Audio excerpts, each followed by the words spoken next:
Dan kita harus beristighfar. Kita bukan hanya mengotori diri kita, tapi juga mengotori lingkungan kita dengan peradaban yang tidak sepatutnya kita wariskan. Ketergesa-gesaan, terburu-buru dalam segala hal. Sampai kita pun ketika makan sering terburu-buru. Makanya penyakitnya pasti mah, lambungnya terluka. Karena makanan belum dikunyah oleh gigi, sudah ditelan masuk ke dalam perut. Setelah itu perutnya dikasih cabai, kasih cuka. Udah makannya tidak karu-karuan. Karena makan dalam keadaan tidak sadar. Berapa banyak orang yang sadar kalau dia sedang makan? Mestinya dia kunyah dulu perlahan dan baru dimasukkan ke dalam perut.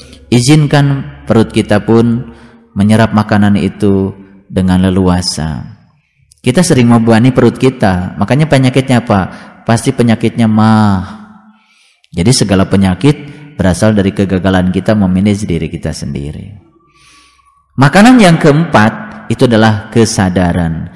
Mari kita berikan tubuh ini ya kesadaran tinggi, kesadaran penuh. Jangan diberikan kesadaran-kesadaran yang rendah. Di awal pertemuan ini, kenapa saya berbicara tentang makanan? Karena ini penting supaya kita bisa hidup dalam kesadaran. Marilah kita meditasi tanpa merasa bahwa kita sedang meditasi. Melakukan seluruh tindakan dalam hidup ini dalam keadaan sadar penuh. Luar biasa. Sahabat-sahabatku yang dirahmati Allah, oleh karena itu terhadap semuanya diperlukan kelembutan. Sekarang silahkan untuk melihat Quran surat Ali Imran. Surat yang ketiga ayat 159. Mendidik diri kita untuk selalu berada dalam kesadaran penuh. Langkah pertama yang harus kita lakukan, membuat diri kita menjadi lembut, penuh cinta, kasih, tidak ada kemarahan, tidak ada kebencian, lembut. Sebagaimana Allah menyatakan dalam Al-Quran, wa ahsin kama ahsanallahu ilaika. Berbuat baiklah kamu sebagaimana Allah telah berbuat baik kepadamu. Allah berbuat baik kepada kita dengan latif, kelembutan. Disilahkan membuka ayat 159. A'udzubillahi minasyaitonirrajim. Bismillahirrahmanirrahim. Fabima rahmatim minallahi lintalahum walau kunta faddan ghalidul qalbi lang faddu min haulika. Maka disebabkan rahmat dari Allah lah kamu berlaku lemah lembut terhadap mereka. Tolong diperhatikan kalimat ini karena ini kalimat yang indah. Fabima rahmatin minallah lintalahum. Maka disebabkan rahmat dari Allah lah kamu berlaku lemah lembut terhadap mereka. Seseorang ini bisa berlaku lemah lembut karena apa? Karena dia mengizinkan Allah yang maha lemah lembut berada dan mewujud di dalam dirinya. Jadi saya ingin yakinkan kepada kita semua, jangan buru-buru kita menyangka bahwa kita sudah menyatu dengan Allah. Ada cirinya. Seseorang yang sudah menyatu dengan Allah yang maha lembut, cirinya dia juga mewarisi sifat kelembutan itu. Jadi tidak perlu dibicarakan, tidak perlu diomongkan, tapi ini akan nampak di dalam ya aura seseorang. Jadi kalau dia menyatakan dia sudah menyatu dengan Allah, dia sudah kenal kepada Allah, dia sudah ma'rifat kepada Allah, tapi dia belum memiliki kelembutan ini, pada dasarnya dia belum bertauhid dengan Allah. Kalimat ini adalah kalimat yang luar biasa. Maka disebabkan rahmat dari Allah lah kamu berlaku lemah lembut terhadap mereka. Ini ayat, ini ada hubungannya sebetulnya dengan ya cerita tentang orang beriman dengan orang yang kafir dan munafik. Jadi ayat ini memberikan isyarat orang-orang yang beriman itu jangankan kepada orang yang beriman, kepada orang yang munafik dan kafir sekalipun, orang beriman itu tetap saja berlaku lemah lembut. Nah, nanti kita akan tahu di ayat ini justru kelemah lembutan itulah yang diajarkan Nabi, yang menyebabkan Nabi bisa mengubah semesta ini dalam waktu yang amat singkat. Nabi mengubah peradaban hanya dalam waktu 22 tahun, sedangkan kita hidup di semesta ini sudah lebih dari 22 tahun. Apakah kita sudah berkontribusi melakukan suatu perubahan? Saya kira mungkin sudah ya, cuman tak sedahsyat perubahan yang dilakukan oleh Nabi. Kenapa Nabi dahsyat melakukan perubahan? Karena Nabi melakukan perubahannya dengan cara melembutkan dirinya dulu ke dalam. Jadi jangan pernah berpikir kita bisa mengajak orang lain dengan cara yang keras, apalagi dengan cara-cara yang dogmatis, apalagi dengan cara-cara yang memaksa. Kita hanya akan bisa diikuti orang kalau kita memiliki kelembutan. Ternyata kelembutan itu adalah rahmat dari Allah. Jadi kalau begitu, kalau kita ingin mewarisi kelembutan itu, kita harus mengizinkan Allah yang melembut untuk hadir di dalam diri kita. Bagaimana cara mengizinkannya? Ya tentu saja kita meresonansikan diri kita dengan sifat-sifatnya. Pada suatu saat dia akan mewujud di dalam diri kita. Kita akan mewarisi sifat-sifatnya. Maka disebabkan rahmat dari Allah lah kamu berlaku lemah lembut terhadap mereka. Apa hubungannya lemah lembut dengan kesadaran? Ternyata ya, ada hubungan yang sangat erat antara kelembutan dengan kesadaran. Melatih kelembutan di dalam diri, yang pertama yang harus kita lakukan adalah melatih kesadaran penuh.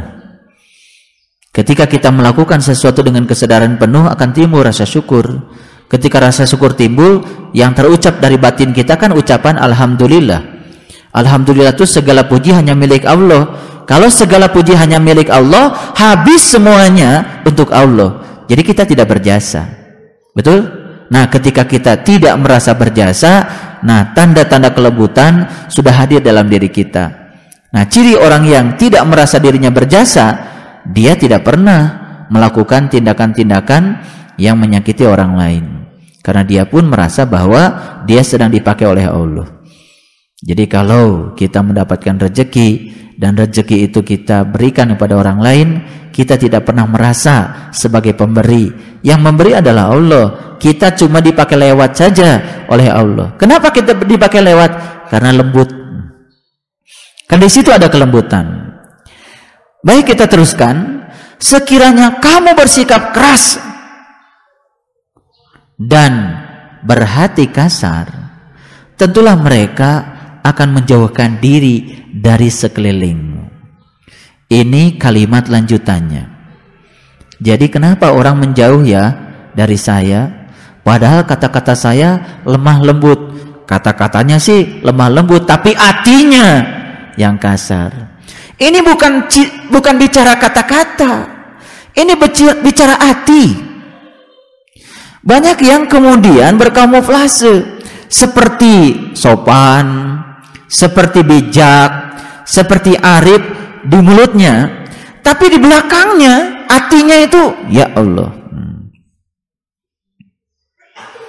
Jadi sesuatu yang berakhiran an suatu saat akan kelihatan. Dia ya sedang melakukan tindakan yang arif an, bijak an. Suatu saat ketidakarifannya, ketidakbijakannya itu akan muncul. Karena yang ada di dalam suatu saat pasti akan keluar. Kalau teko di dalamnya air teh, keluarnya tidak akan susu, tetap aja teh, betul nggak? Suatu saat pasti keluar, karena dia juga capek berpura-pura.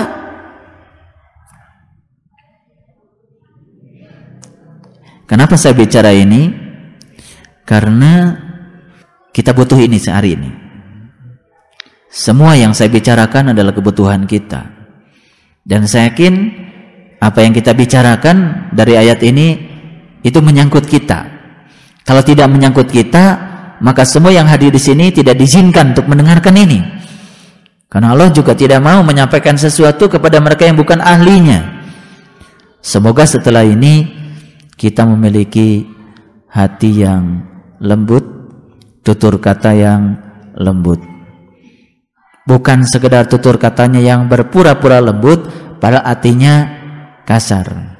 Kan ada, sebenarnya dalamnya itu kehel, tapi keluarnya pura-pura tidak kehel. Nah, kehelnya itu suatu saat pasti keluar. Bahkan hari itu pun sebenarnya udah keluar. Karena orang yang berpura-pura itu kelihatan kan, serem. Maka disebabkan rahmat dari Allah lah kamu berlaku lemah lembut terhadap mereka. Sekiranya kamu bersikap keras, lagi berhati kasar, tentulah mereka menjauhkan diri dari sekelilingmu. Ya, saya mau tanya,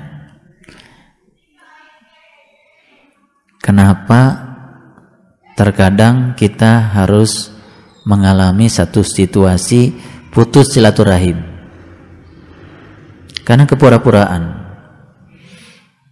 Persahabatan kita persahabatan yang berpura-pura. Padahal kata Allah, fa asbahtum bi ni'matihi ikhwana. Aku telah menjadikan kamu menjadi ikhwan dengan nikmat yang aku telah berikan padamu. Saya kasih tahu. Jadi kalau Ibu Ella itu sudah dapat nikmat, Ibu Usi sudah dapat nikmat yang sama yang disebut nikmat iman, pasti akan terikat kedua orang ini menjadi sahabat sejati. Sama-sama pengajian, tapi dua-duanya belum diikat oleh Allah dengan kenikmatan iman, kenikmatan spiritual. Mungkin suatu saat akan bubar. Karena apa? Karena dia berada di situ bukan karena ikatan, tidak ada tali yang mengikatnya. Makanya Allah selalu mengatakan wa'tasimu bihablillahi jami'a. Habl itu tali. Dan hendaklah kamu ya berpegang pada tali. Apa tali Allah yang sebenarnya? Allah katakan wazkuru nikmatallah alaikum idz kuntum a'da'an fa'allafa baina qulubikum fa'asbahtum bi nikmatihi ikhwana. Ciri orang yang diikat oleh tali Allah, dia akan menjadi saudara sejati sampai kapanpun, bahkan setelah mati pun. Karena apa? Ada satu yang mengikat, yaitu kenikmatan spiritual yang diberikan sama kepada dua orang itu. Ketika Allah memberikan kenikmatan spiritual yang sama pada dua orang, dia akan terikat menjadi saudara sejati. Jadi mohon maaf, kenapa masih ada centang berenang walaupun dia sudah ngaji di tempat yang sama? Satu mungkin sudah dapat pengalaman, satu belum, atau dua-duanya belum dapat pengalaman, belum dapat kenikmatan spiritual itu. Semoga persaudaraan kita hari ini adalah persaudaraan yang diikat dengan karena kita semua sudah mendapatkan kenikmatan yang sama, yaitu kenikmatan iman. Dan kenikmatan iman itulah akan menjadi habal, akan menjadi tali pengikat kita, dan kita selamanya akan menjadi saudara sejati. Nah, saudara sejati itu tidak sekedar menerima kelebihan teman kita, tapi juga menerima kelemahannya dengan seutuhnya. Dia tidak terjebak oleh kelebihan dan kekurangan. Dia mencintai karena dari dalam dirinya sudah timbul cinta dan kelembutan sebagai bagian dari rahmat Allah yang diberikan padanya. Dan rahmat itulah karena dia mengizinkan Allah hadir di dalam dirinya.